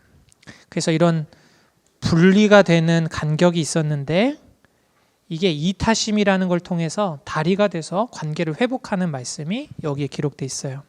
그러면 이 관계를 회복할 때 그러면 자기 부인하는 방법, 구체적인 방법이 어떻게 하냐면 눈을 열어야 한다는 거죠. 우리가 나를 어떻게 그러면 내 자기 부인을 하냐? 눈을 열어야 한다는 거예요. 어떻게? 결혼식 날의 눈처럼. 내가 정말 그 사람을 사랑할 때 눈을 가지고 눈을 열어서 그렇게 상대방을 봐야 한다는 겁니다. 이 아내를 보세요. 이 아내가 그 찾으러 갔을 때 사람들이 막 했을 때도 여전히 남편이 존귀하다 그러한 눈으로 보고 있어요. 사랑스럽고 존귀하다 그렇게 보고 있어요. 그러니까 눈을 열어줘야 돼요. 여러분 아내를 이렇게 볼 때 끊임없이 이렇게 흠이 자꾸 보이잖아요. 그거를 부인해야 됩니다. 부인해야 돼요. 장점을 찾고 긍정적인 걸 찾고 그렇게 찾으려고 여러분 눈을 열어야 돼요. 사실 우리가 이번에 감사를 목사님이 선언했잖아요. 이 감사하려면 눈이 열려야 됩니다. 고통을 고통으로 보지 않고 감사로 할 수 있는 눈이 열려야 되죠. 은혜를 은혜로 볼 수 있는 눈이 열려야 합니다. 좋아 보이지 않는데 이것 속에 감춰두신 하나님의 선하신 뜻을 볼 수 있는 눈이 열려야 하는 거죠. 그래서 여러분 우리가 그러한 관계 속에서 부정적으로 보이는 게 있을 때 눈을 열어야 돼요. 정말 하나님 눈을 열어주십시오. 예. 저희가 이제 그 지난주 목사님 설교에 굉장히 많이 공감했던 게 저도 아내한테 굉장히 많은 지적질을 했습니다. 왜냐하면 아내가 저를 선택했을 때는 적어도 정말 그 이제 사모로서의 어떤 마음가짐을 가지고 택하지 않았을까 생각을 했거든요. 근데 정말로 그래서 제 나름대로 이제 기대를 한 거죠. 우리 아내는 이제 하니까 적어도 이 정도는 될 거야. 이렇게 할 거야. 기대를 가지고 있었어요. 근데 안 미치는 거예요. 대표적인 게 하나가 뭐냐면 저는 아내가 새벽 예배 결혼하고 이제 새벽 예배를 갈 때 저희 아내가 이제 대학원생이었는데 적어도 새벽 예배는 같이 못 가도 남편이 새벽에 갈 때 잘 다녀오세요. 적어도 이렇게 해주진 않을까 이런 생각을 했는데 항상 새벽에 갈 때는 항상 자고 있고 네, 그래서 좀 이런 게 또 하고 있고 어느 때 좀 부랴부랴 막 새벽에 간신히 일어나서 이렇게 갈 때는 좀 아내가 시계 소리 한 번 좀 듣고 내가 못 일어나면 일어나서 새벽 예배 가야죠 좀 이렇게 했는데 안 되는 거예요. 근데 그런 것처럼 이제 하나 두 개가 이렇게 쌓여 있다가 칼날을 갈다가 이제 한 번은 얘기를 해야겠다 하고서는 이제 아내를 불러놓고 이야기를 했습니다. 쟤는 누구야 하면서 이러이러한데 우리가 주일기를 가고 이렇게 할 때 적어도 좀 이렇게 이 정도는 해야 되지 않냐. 내가 솔직히 이런 부분은 좀 더 노력을 하면 좋겠다 얘기를 했는데 저는 아내가 제가 더 노력할게요 이럴 줄 알았습니다. 그렇지 않더라고요. 근데 오히려 뭐라고 얘기를 하냐면 네, 오빠는 왜 내가 노력하는 건 안 보고 못한다는 것만 이야기를 하느냐 이렇게 얘기를 하더라고요. 그러니까 저는 그때까지는 제가 보는 눈으로 아내가 적어도 이렇게까지 해야 되지 않나 하고 이 기준에서 보니까 못하는 것만 본 거예요. 근데 그 아내 얘기가 저한테 굉장히 머리 망치를 이렇게 탁 때린 것처럼 충격이었거든요. 자기는 노력을 하고 있다는 거예요. 근데 왜 그거는 못 봐주고 자기가 못하는 것만 하고 있느냐. 그때 제가 보는 거가 굉장히 제한적이구나라는 생각을 그때 했어요. 아내가 진짜 더 노력을 하는데 내가 그 부분은 못 보고 있었구나. 그 부분은 내가 더 칭찬해주고 격려해줬어야 되는데 제가 보는 거에 한계를 본 거죠. 제가 그래서 그 다음부터는 그러한 이야기들을 거의 안 합니다. 사모니까 이렇게 해야 되지 않아? 이런 이야기들을 거의 하지 않아요. 대신에 아내가 노력합니다. 그렇게 보려고 저도. 아내가 이렇게 노력을 하면 굉장히 이렇게 좀 격려하고 하려고 그래요. 근래에도 이제 아내가 우리 분당우리 교회 와서 이제 다락방에서 은혜를 많이 받고 있어요. 사모 다락방에서. 그래서 경건에 되게 열심을 내고 힘을 내더라고요. 그 이전에 보다도 훨씬 더 좀 하나님 앞에 나아가려고 애를 쓰더라고요. 격려합니다. 격려하고. 아내도 그 스스로 하면은 하면서 얘기해요. 참 하나님 은혜 주셔서 내가 화를 좀 덜 내는 것 같아. 우리 애들한테 이러는 것 같아. 얘기를 하더라고요. 너무 감사하죠. 예. 여러분 우리가 보는 눈이요 제한적이에요. 한계가 있습니다. 우리는 우리가 보고 싶은 것만 보려고 하고 작은 걸 보고 부분만 보고 전체인 것처럼 판단합니다. 자기를 부인해야 돼요. 남편과 아내의 관계 속에서 하나님 눈을 열어주십시오. 정말 사랑의 눈이 먼 사람처럼 좋은 걸로만 보고 정말 아름답게 보고 긍정적으로 보고 격려하고 했던 것처럼 하나님 내 아내를 그렇게 볼 수 있도록 도와주십시오. 내 남편을 그렇게 볼 수 있도록 도와주십시오. 자기 부인이 필요한다는 겁니다. 두 번째는요. 입을 열어야 해요. 서로를 지지하며 칭찬하는 말 해야 합니다.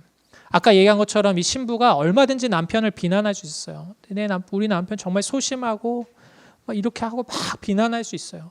그 새를 못 참아서 왜 갔냐고 하면서 막 할 수 있죠. 그러나 다른 사람들이 이야기했을 때 지지하고 남편을 격려하는 말을 합니다. 굉장히 중요해요. 여러분 어디 가서 남편을 정말 지지해주고 칭찬하는 말을 해주십시오. 그리고 남편분들이요. 우리 아내분들 어디 갔을 때 정말 지지하고 칭찬하는 말을 해주세요. 입을 열어야 됩니다. 쉽지 않아요. 쉽지 않습니다. 저도 가면 제 속상한 얘기를 막 나누다 보면 아내 험담이 막 나오고요. 저희 아내도 그렇게 하겠죠. 근데 오늘 아가서는 그 자신을 부인하라고 그래요. 입을 열으라고. 지지해주고 칭찬하는 말을 하라고 말합니다. 세 번째는 문을 열어야 한다라는 건데요. 이렇게 서로가 어렵게 찾고 나서 한 이유가 뭐냐면 그 다음에는 서로가 또 그 아름다운 사랑의 교제를 나눠요. 그렇게 아내가 찾고 나서 여러분 이 부분도 마찬가지입니다. 이제 이건 부부의 관계, 부부 관계를 맺을 때 마찬가지인데요. 서로 문을 열어줘야 돼요. 사랑하는 사람이 원할 때 내 문을 열어줘야 됩니다. 관계를 정말 그 안에서 흡족하게 누릴 수 있도록 자신을 부인해야 해요. 나는 내게 아니고 누구다? 남편의 것이다. 남편은 남편 것이 아니고 아내의 것이다. 서로가 원할 때 서로 배려해주고 서로 문을 열어주면서 이럴 때 정말 부부가 서로 아름다운 관계와 사랑을 정말 나누면서 할 수 있는 거죠. 자기 자신을 부인해야 돼요. 쉽지 않습니다. 자기 부인이 우리 의지로 되는 게 아니에요. 하나님, 제가 우리 남편을, 우리 아내를 정말 이렇게 사랑하기 원합니다. 자기를 부인하고 이렇게 볼 수 있도록, 입을 열 수 있도록, 문을 열 수 있도록 하나님 도와주세요. 네. 이런 마음을 가지고 우리가 섬게 되겠죠. 이 자기 부인의 삶은 예수님이 우리에게 말씀하신 제자도의 삶입니다. 자기를 부인하고 자기 십자가를 지고 나를 따를 것이니라. 오늘 아가서도 그걸 말하고 있어요. 자, 다음 8번, 8번째 파트입니다. 사랑아 내가 어찌 그리 아름다운지. 아가서 6장 4절에서 8장 4절까지인데 빨간색 글씨를 같이 읽어보겠습니다. 시작. 순수한 갈망에는 수치스러운 비밀이 없다. 네. 순수한 갈망이 얼마나 아름다운지요. 이 자유함과 이 수치스러운 비밀이 없다. 예. 아름다운 어떤 순수한 갈망에 대한 이야기가 나옵니다. 내용을 좀 살펴보면요. 그 신부의 육체적인 아름다움에 대한 묘사가 아가서 6장 4절에서 10절까지 기록되어 있습니다. 그리고 7장 1절에서 9절까지도 보면 신부의 육체적인 아름다움을 묘사하고 있어요. 그 보면 신랑이 신부의 몸 전체를 보고 있습니다. 이거는 아주 자세히 살펴보는 거죠. 자세히 살펴본다는 거는 친밀함의 묘사예요. 아주 친밀하다는 거죠. 그리고 이런 아름다움을 표현한 걸 보면 굉장히 감각적이고 상징적입니다. 이따 여러분 읽어보시면 느끼실 수 있을 거고요. 그리고 이러한 이미지들이 주는 게 뭐냐면 신부는 유일하고 위엄이 있다라는 거예요. 아주 유일하고 특별하고 위엄이 있다. 예, 그러면서도 고결하다는 거죠. 그런 표현을 하고 있어요. 레바논 망대, 이거는 외형적 묘사가 아니라 탁월함을 상징하는 거고, 넓적 다리는 둥글어서 숭늉곤에 송이 만든 구슬개미 같구나. 완벽할 정도로 아름답다. 예. 허리는 백합화로 두른 밀당 같고 아주 날씬한 허리도 묘사하고요. 머리는 갈매산 같고 장엄한 아름다움과 우아함, 이러한 묘사들이 나오고 있습니다. 그리고 이 부분 중에 보면 서로를 향한 이제 갈망이 나와요. 신랑이 아내를 갈망합니다. 7장 7절에서 9절이고 신부도 남편을 갈망합니다. 6장 11절에서 12절 보면 이렇게 갈망이 나와요.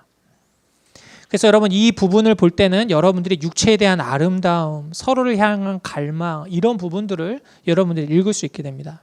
그러면 이것이 우리에게 주는 메시지가 뭐냐 하는 거죠. 이 적용 부분인데요. 첫 번째, 육체의 아름다움을 볼 때 창조주 하나님의 아름다움을 바라봐야 한다라는 겁니다. 여러분, 창세기에 보면 사람을 창조하실 때 하나님이 이 창조의 절정이 뭐냐? 바로 인간이죠. 하나님의 형상으로 지으신 인간이 가장 하나님의 아름다움을 나타내고 있습니다. 그래서 여러분 지난번에 우리 에베소 2장 말씀에서도 본 것처럼 포이에마, 우리는 인간은 하나님 지은 한편의 시다, 걸작품이다 라고 말하거든요. 인간이 아름답다는 거예요. 근데 여러분 영혼만 그런 것이 아니라 육체적인 아름다움도 마찬가지라는 거죠. 하나님이 사람을 다 지으시고 나서 그 모습을 보고 영혼만 보시기 심히 좋았다라 하신 것이 아니고 영과 다음에 이 통합으로 되어 있는 인간 전체를 바라보면서 보시기 심히 아름다웠다. 그래서 여러분 인간의 아름다움을 볼 때 우리는 이 안에 깃들여져 있는 하나님의 신성, 하나님의 아름다움을 바라보아야 합니다. 그래서 여러분 우리 이 신체 안에 잘 보면 정말 하나님의 얼마나 지혜와 아름다움이 담겨 있는지 몰라요.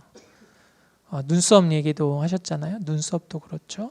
눈 하나 또 보면 얼마나 신비로운지 몰라요. 여러분이 홍채가 이렇게 딱 되고 하는 것도 그렇고요. 멀리 보고 하는 것도 그렇고 호흡하는 코, 어떤 작은 손톱 지문 하나 보세요.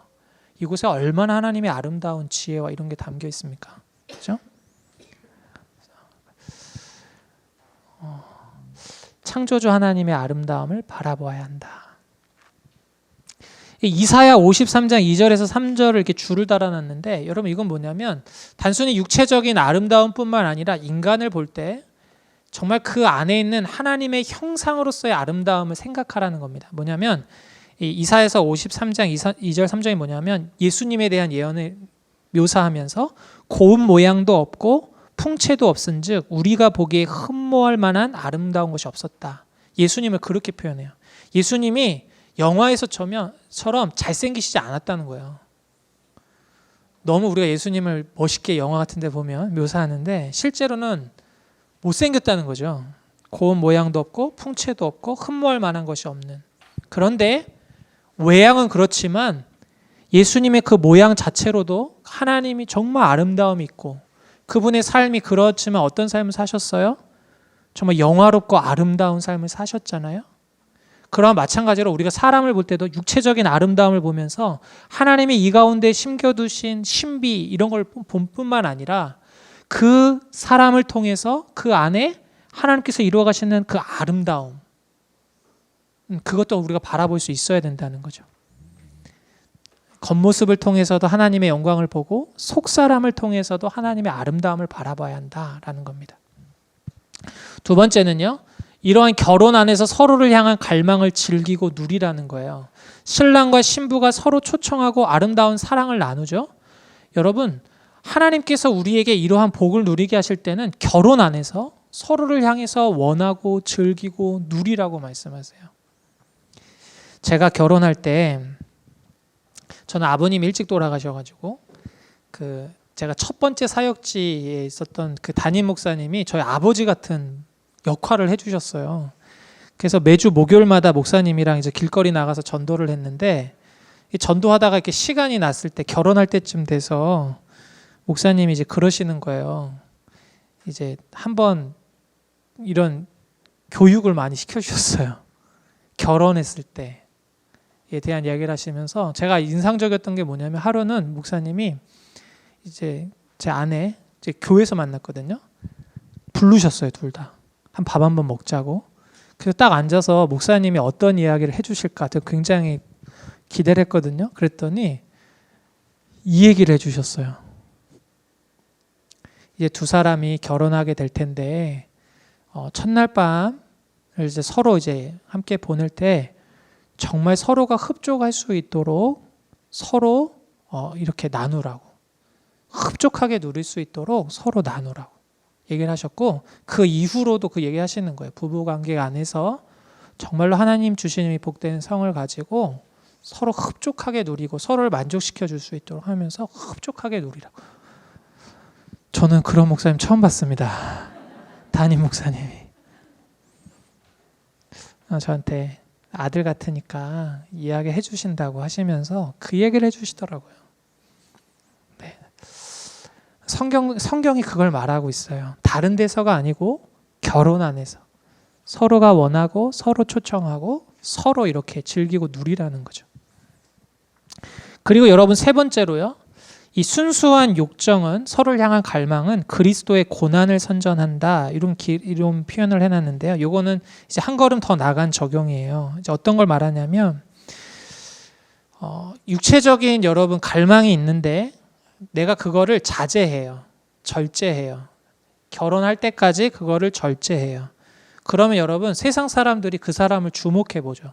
아직도 순결을 지켜? 어떻게 아직도 기다려? 어떻게 순결을 지켜? 그냥 내 몸이 가는 대로 이렇게 나눔을 하는 사람들을 세상에 주목하지 않아요? 세상에 주목하는 사람은 정말 갈망이 있지만 주님의 말씀 때문에 기다리는 사람들을 주목합니다. 천연기념물이네? 어떻게 그렇지? 이렇게 보는 거죠. 또 반대로요, 어떤 사람들이냐면 결혼한 지 40년, 50년, 60년이 됐는데 정말 서로 사랑하면서 서로 아껴주면서 살아가는 부부들을 볼 때 사람들은 놀라죠. 어떻게 저렇게 지금도 사랑할 수 있지?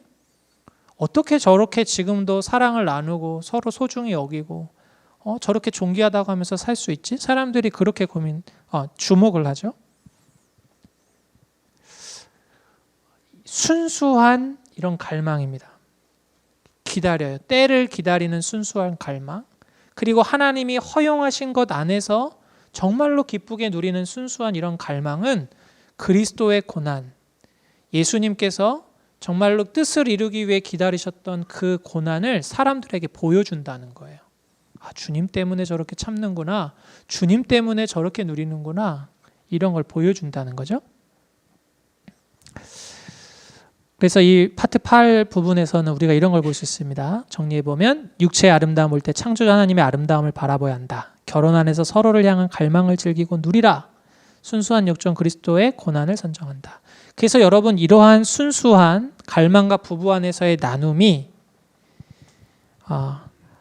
해독제 역할을 한다는 거죠. 우리의 삶 속에서 불순한 그런 부분들의 해독제가 된다는 거예요. 그런 갈망을 이긴다는 겁니다. 9번째, 아가서 8장 5절에서 7절, 이제 거의 다 왔네요. 자, 8장 5절에 7절, 빨간색 글을 한번 읽어보겠습니다. 시작. 사랑은 영원한 관계다. 사랑은 영원한 관계다. 이제 아가서 8장 이제 클라이막스예요. 절정인 부분인데, 여기에서 이제 아가서에서는 처음으로 사랑은 하고 사랑에 대한 정의를 하기 시작합니다. 정의를 하는데, 이 부분 전에 8장 3절에 보면 왼팔에 아내를 눕고 한쪽 손으로 안아주는 모습이 기록돼 있어요. 그러면서 사랑은 어떤 거다 보여주는 거죠. 사랑은 남편에게 기대는 것이다 라고 말해요. 남편에게 기대는 것이다. 아가서의 절정을 보면, 지금까지 보면 남자와 여자의 그런 누림, 성적인 이런 나눔, 연합, 이런 부분들을 막 이야기했거든요. 클라이막스니까 사람들이 더 뭘까? 사랑은 뭐라고 말할까? 딱 하고 있는데 이렇게 기대는 모습을 보이고 있어요. 사람들이 이거 뭐야? 더 뭐 자극적이거나 아주 뭐 그런 게 나오지 않을까? 했는데 그게 아니고 그냥 이렇게 팔을 하고 이렇게 안아주는 모습이죠. 기대 있고 아내는. 사랑의 절정은 성행위가 아니라 관계라는 걸 보여주고 있어요. 이것보다 더 본질적인 것은 사랑은 관계라는 거죠. 관계. 이걸 아가서에서 말씀하고 있습니다. 두 번째는요, 사랑은 둘의 관계를 넘어선다라는 걸 말합니다. 우리는 사랑하면 나와 당사자의 관계만 이야기하는데, 이 아가서를 보면 가족 관계가 나와요. 끊임없이 몇 번에서 어머니의 집이 등장합니다. 어머니의 집, 어머니를 계속 하게 나와요. 이런 흐름을 보여주고요. 또 하나는 어머니가 교훈합니다. 이 여인에게 교훈해요. 뭐를 교훈할까요? 이런 사랑의 나눔에 대한 교훈을 한다는 것을 여기서 우리가 생각해 볼 수가 있어요. 이 부분이 여러분 굉장히 좀 충격적인 거죠. 오늘날 우리가 이제 성교육을 받는다, 어떤 나눔에 대한 걸 배운다 이러면 학교에서 배우지 가정에서 잘 안 배울 수 있잖아요. 그런데 성경에 보시면 어머니가 그런 걸 가르쳐 준다고 말하고 있어요. 그래서 순수하고 바르고 이런 걸 어머니가 가르쳐 준다는 거죠. 이거는 우리가 한번 생각해 볼 수 있는, 제가 이 말씀을 보면서 저도 생각했어요. 우리 아들과 딸에게 우리 아내와 같이 해서 이런 걸 정말 가르쳐 줘야 되는구나. 바르게 가르쳐 줘야 되겠다. 이러한 좀 생각을 하게 됐어요. 그리고 이런 사랑에 대한 관계할 때 항상 등장하는 게 예루살렘의 딸들에 대한 부분이 나와요. 이 부부가 서로 이런 친밀한 교제를 나누면 예루살렘 딸들아 하면서 나오거든요. 이거는 공적인 증인이고 공동체가 나옵니다. 여러분, 우리가 부부가 서로 서약할 때도 가족들이 서로 축하해주고 교회적으로 부부인 것들을 보고 공동체적으로 항상 이 관계가 있잖아요. 사랑은 가족뿐만 아니고 여러 공동체 증인들, 이 둘의 관계를 넘어선다라는 것, 그런 영향이 이 둘 사람뿐만이 아니고 더 넓은 관계를 형성한다는 걸 성경에 말하고 있어요. 그리고 세 번째, 사랑은 이 결혼 반지를 늘 끼고 있는 것이다. 이 더글라스 션 오도넬이 이렇게 표현을 했는데, 결혼 반지를 늘 끼고 있는 것이다 이렇게 표현을 했습니다. 이게 무슨 말이냐 보면 8장 6절에 보면 너는 나를 도장같이 마음에 품고 도장같이 팔에 두라. 신부가 신랑에게 한 얘기예요. 도장같이 팔에 두라 라고 말을 하고 있습니다. 여러분, 이 도장이라고 하는 건 뭐냐면 신원을 보증하는 거죠. 나는 누구다 라는 신원 보증도 있고요. 소유를 증명하는 거예요. 도장을 딱딱딱 찍으면 이거는 내 거다 라고 말하는 거죠. 성경에서 성령이 우리에게 인친다고 말하죠. 도장을 꽝 찍는 거예요. 너는 내 거야. 너는 하나님의 거야. 이렇게 도장을 찍잖아요. 근데 여러분, 옛날에 도장은 인장, 이렇게 손가락에 반지에 이렇게 도장처럼 하기도 했습니다. 이렇게 도장을 찍는 거죠. 이렇게. 이 도장이 의미하는 바가 뭐냐면 서로 간의 지속적인 소유를 요청해요. 영구적인 소유를 요청하는 거죠. 그러니까 도장을 팔에 두라, 마음에 품고 도장같이 팔에 두라라고 하는 거는 반지를 딱 껴서 사람들에게 이 사람은 내 거야, 이 사람은 내 거야, 나는 이미 결혼했어, 나는 내 아내의 거야 라는 거를 말해주고 그 소유를 나타내고 기억하면서 살아라라는 거죠. 그걸 요청하고 있는 거예요. 그래서 제가 우리가 결혼 반지 끼는 게 그래서 그렇구나. 그죠? 넌 내 거야 라는 겁니다. 지속적인 소유를 보여주는 거고요.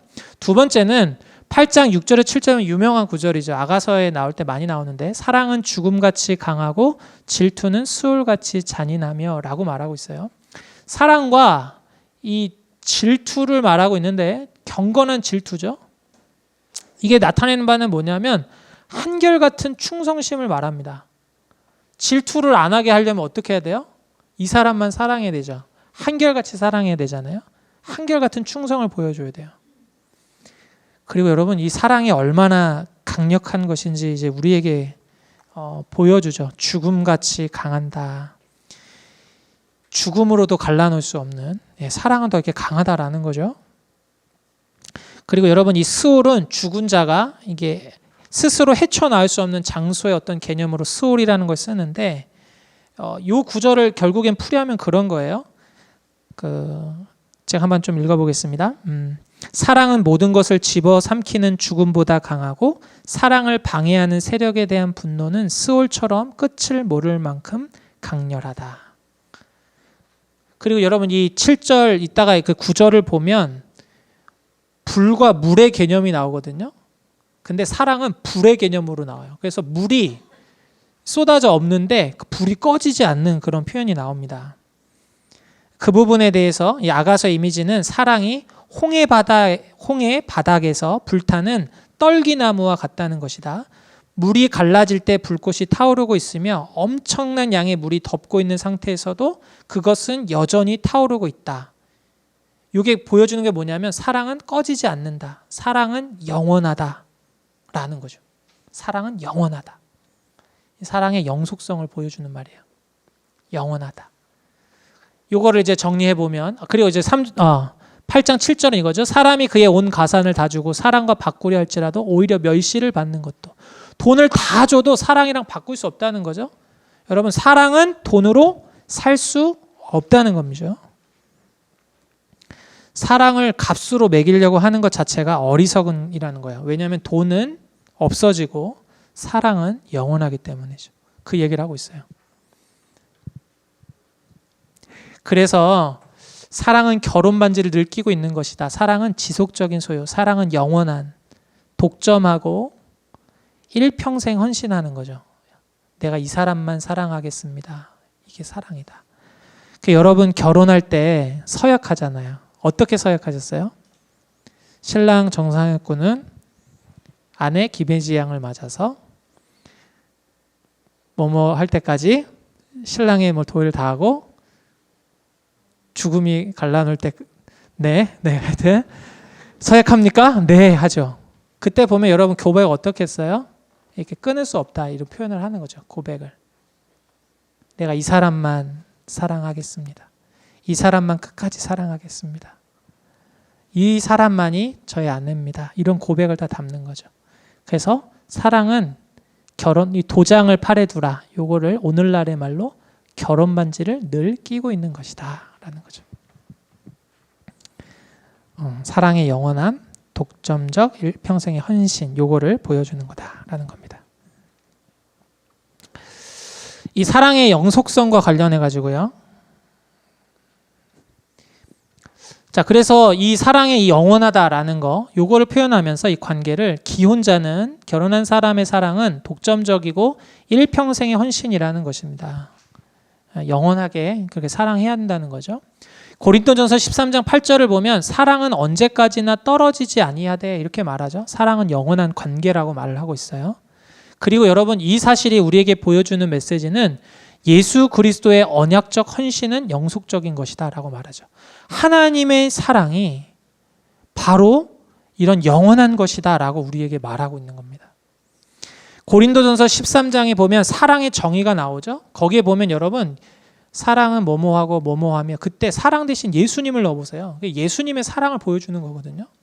예수님의 사랑은 언제까지나 떨어지지 않는 거예요. 주님이 우리를 독점적으로 일평생 우리를 위해서 헌신하시고 사랑하신다는 거죠. 그게 로마서 8장 38절에서 39절에 나온 메시지죠. 같이 한번 읽어볼까요? 시작. 내가 확신하노니 사망이나 생명이나 천사들이나 권세자들이나 현재일이나 장래일이나 능력이나 높음이나 기쁨이나 다른 어떤 피조물이라도 우리를 우리 주 그리스도 예수 안에 있는 하나님의 사랑에서 끊을 수 없으리라. 아멘. 사망이나 생명이나 그 어떤 것도 그리스도의 사랑에서 끊을 수 없다. 주님이 우리를 그렇게 사랑하신다라고 말씀하고 있어요. 그래서 우리도 남편과 아내를 사랑할 때 그렇게 사랑하라고 말씀하고 있는 거예요. 자, 마지막 10번째 파트입니다. 내 사랑하는 자야 너는 빨리 달리라 라고 말하고 있어요. 자, 빨간색 글씨를 같이 한번 읽어보겠습니다. 시작. 기다림의 유익, 화평과 자유. 이제 여기는 기다림에 대한 이야기가 나오는데 왜 우리가 기다려라고 하는가라는 부분이 나옵니다.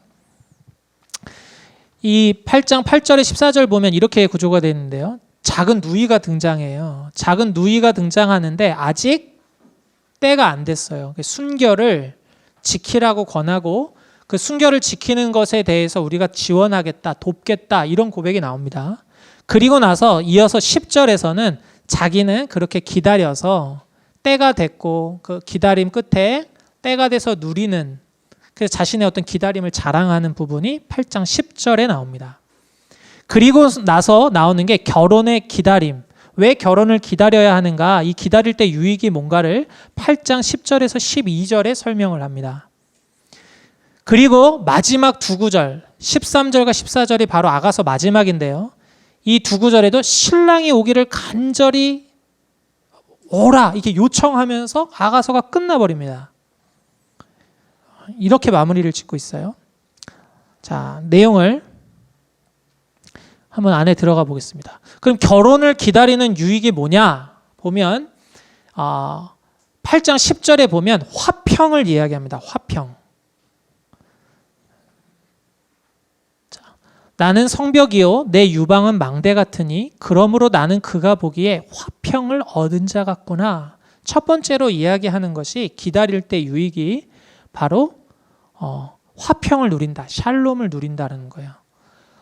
이 화평이라고 하는 것은 온전하다. 온전한 상태다. 전반적인 행복이다. 내적으로나 외적으로나 평안의 상태를 화평이라고 말합니다. 그러니까 결혼을 내가 때가 될 때까지 적절한 때가 돼서 적정한 사람과 할 때까지 기다릴 때 유익이 뭐냐면 이런 화평을 누린다는 거죠. 여러분, 네. 실제로 그런 기다림 속에서 만남을 가졌을 때 가족들이 편안함을 누리고 또 가정 안에서 정말 기쁨을 누리고 부부 사이에서도 정말 큰 기쁨을 누리면서 샬롬을 누리죠. 이 성경은 그걸 말해요. 화평. 두 번째는요. 우리가 이게 기다려야 되는 이유가 뭐냐면 자유함을 준다는 겁니다. 자유함을 준다는 거예요. 이 부분은 솔로몬의 복잡한 관계와 대조를 하고 있는데요. 이제 이 구절들 때문에 이게 솔로몬과 술람미 여인의 사랑이 아니고 다른 거다라는 걸 보여주고 있어요. 한 남자, 한 여자가 만나서 하나의 결혼을 했을 때에 정말 자유함이 있다. 이거를 아가서가 보여주고 있습니다. 자, 11절 보면요. 솔로몬이 바알하몬에 포도원이 있어 지키는 자들에게 맡겨두고 그들로 각기 그 열매로 말미암아 은천을 바치게 하였구나 라고 말하고 있죠. 12절 솔로몬 너는 천을 얻겠고 열매는 지키는 자도 200을 얻으려니와 내게 속한 내 포도원은 내 앞에 있구나 이렇게 말을 하고 있습니다. 자, 지금 솔로몬의 경우에 많은 신부를 가지고 있었죠. 이 포도원 지키는 자들이 있는데 은천을 받겠구나. 정말 굉장히 많은 거를 소유했어요. 많은 걸 얻을 수 있었어요. 천을 얻겠고 열매를 지키는 자도 200을 얻으리는 많은 사람들과 결혼하면서 많은 유익을 얻을 수 있었지만 그런데 여러분 굉장히 불편함을 얘기하죠. 천에 대해서 한 사람 한 사람씩 관계를 맺을 수 없으니까요. 그런데 이 여인의 노래는 내게 속한 내 포도원은 내 앞에 있구나. 나와 한 사람, 우리만 있으니까요. 그러니까 정말 아주 긴밀하고 언제든지 누릴 수 있고 이런 자유함이 있는 거죠. 솔로몬은 정말 많은 사람들, 엄청난 비용과 복잡한 문제를 수반하고 있는 솔로몬의 일부 다처식 이거는 자유롭지 못하다는 걸 보여주는 거예요. 그러나 이 여인처럼 내게 속한 내 포도원, 일부 일처제, 이 사랑, 한 남자와 한 여자 언제든지 서로를 즐기고 누릴 수 있는 이 관계 이게 바로 자유함이 있다라고 말을 하고 있는 거죠. 그러니까 그래서 사람들에게 이 작은 누이에게도 그렇고 예루살렘 딸들에게도 권면하는 바가 뭐냐면 너희가 이렇게 여러 사람과 관계를 갖게 된다면 자유하지 못하다는 거죠. 정말 이 가운데서 오는 불편함과 많은 것들을 감수해야 된다. 한 사람한테 마음을 두어야 된다. 그럴 때 자유함이 있다. 이것을 말하고 있습니다.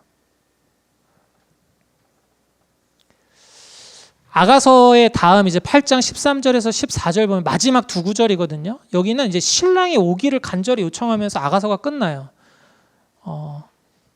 13절 보면 너 동산에 거주하는 자야 친구들이 내 소리에 귀를 기울이니 내가 듣게 하려무나 내 사랑하는 자야 너는 빨리 달리라.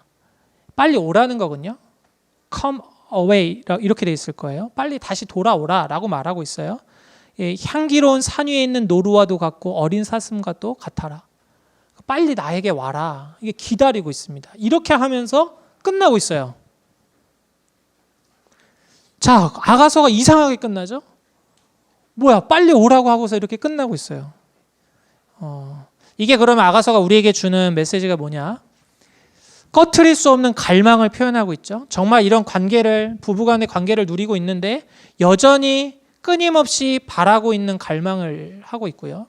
두 번째는 처녀성과 종말론에서 기다림 표현을 했는데, 여기가 작은 누이에게 기다리라라고 말하잖아요. 순결을 지키면서 기다려라, 처녀성을 지켜라 라고 말을 하고 있고, 지금 이거와 관련돼서 우리가 마지막에 오실 예수님을 기다리는 것, 이거와 연결해서 이 기다림에 대한 메시지를 주고 있는 거예요. 결혼할 때까지의 기다림, 혼인잔치, 예수님과 교회된 신부의 이 혼인잔치, 이 혼이 열릴 때까지의 기다림, 이 아가서가 이런 종말론적인 기다림을 우리에게 말하고 있다는 거죠. 요한계시록 22장 20절 21절도 끝이 이상하게 끝나죠. 이것들을 증언하신 이가 이르시되 아멘 주 예수여 오시옵소서, 내가 속히 오리라 말씀했는데 어서 오십시오 하고서는 끝나버려요.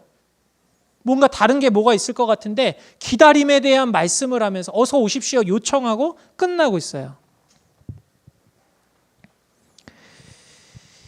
기다림을 이야기하고 있습니다. 기다림. 참 신묘막측해요. 그래서 아가서 안에 보면 이런 종말, 마지막을 기다리는 이런 시기에 일어나는 우리 신앙적인 상황들이 나옵니다.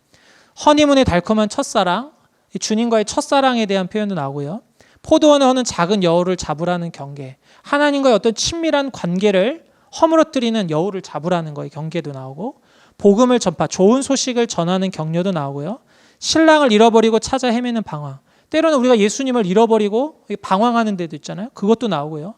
핍박과 고난에 대한 경계도 나오고, 거룩과 성별에 대한 교훈도 나오고, 기도에 대한 촉구도 나오고, 신랑의 얼굴을 보고 구하고 찾는 것, 기도에 대한 촉구로 나오고, 신랑을 문 밖에 세워두는 박대, 아까 신랑을 문 앞에 두고 이렇게 하는 우리도 이럴 때 있잖아요. 가서 살피는 목회적인 돌봄이. 이 아가서를 이렇게 예수님과의 관계 속에서 본다면 이러한 우리 신앙적인 상황들이 나오는 거죠. 그러면서 여인들이 어떻게 해야 되는가에 대해서 메시지를 통해서 우리들의 자세를 이 아가서가 말씀해주고 있는 거예요. 그래서 여러분, 잠언은 보면 아들들에게 한 지혜의 말입니다. 잠언은 아들들에게. 그런데 아가서는 누구에게 주는 거예요? 여인들에게 주는 말이야. 여인들에게 주는 지혜인 동시에 곧 성도인 우리, 신부된 우리들에게 주는 메시지가 이곳에 담겨 있죠. 아가가 끝나지가 않아요. 이게 주는 메시지는 아직 사랑이 끝나지 않았다는 겁니다. 아직도 간절한 신랑의 사랑을 기다리고 있어요. 사랑이 끝나지 않았어요. 갈망하고 있어요. 하나님의 위대한 사랑 이야기는 끝나지 않았다. 아가서는 그거를 말하고 있어요. 또 신랑과 신부가 함께 나눌 이 사랑 이야기는 아직 끝나지 않았다. 언제까지요? 재림하실 때까지. 그래서 여러분, 아가서 끝난 다음에 성경이 뭐죠? 이사야예요. 이사야에서 우리가 볼 수 있는 게 뭐예요? 끊임없이 음란하고 끊임없이 배반하는 이스라엘을 향해서 하나님의 끊임없는 사랑 스토리가 이 아가서에 이어지고 있는, 이사야서에 이어지고 있는 거죠. 그리고 그것은 계속해서 요한계시록까지 이어지고 있어요. 그 위대한 사랑 이야기는 끝나지 않았다. 그래서 우리는 기다린다. 네. 주님의 위대한 사랑 이야기가 여러분 오늘도 있고요. 내일도 있고요. 우리의 인생에 계속 될 거예요. 제가 이걸 준비하면서 이찬수 담임 목사님이 아내에게 그런 얘기 했잖아요. 하나님이 내게 주신 이거는 아직 뭐에 불과하다. 예고편에 불과하다 그랬잖아요. 이거 보신 것 같아요. 주님의 위대한 사랑 얘기는 여러분 끝나지 않았습니다. 여러분 이미도 정말 누렸잖아요. 여러분 기대하십시오. 주님의 이런 위대한 사랑 이야기가. 아가서가 그걸 이야기하고 있어요. 그래서 우리가 주님을 간절히 갈망하면서 주님의 그 말할 수 없는 위대한 사랑을 또 어떻게 우리를 사랑하시고 인도하실까 날마다 기대하면서 살아갈 수 있게 우리를 인도하는 말씀이 아가서입니다. 그래서 아가서를 보면서 제가 두 가지 소망을 하나 품게 됐습니다. 하나는 부부관계에 대한 이런 회복. 저 보면서 제가 아내한테 이렇게 해야 되겠다. 그리고 아내와 이런 이야기를 많이 나누고 아내를 이렇게 봐야겠다. 어떤 가정의 부부 사이에 있던 친밀함의 회복을 정말 주는 말씀이구나. 또 이런 기다림을 통해서 또 다른 또 메시지도 주고 또 하나는 이런 하나님과의 친밀함에 대한 이런 회복, 이런 것들에 대한 기대 이걸 하게 하더라고요. 정말 기대가 됩니다.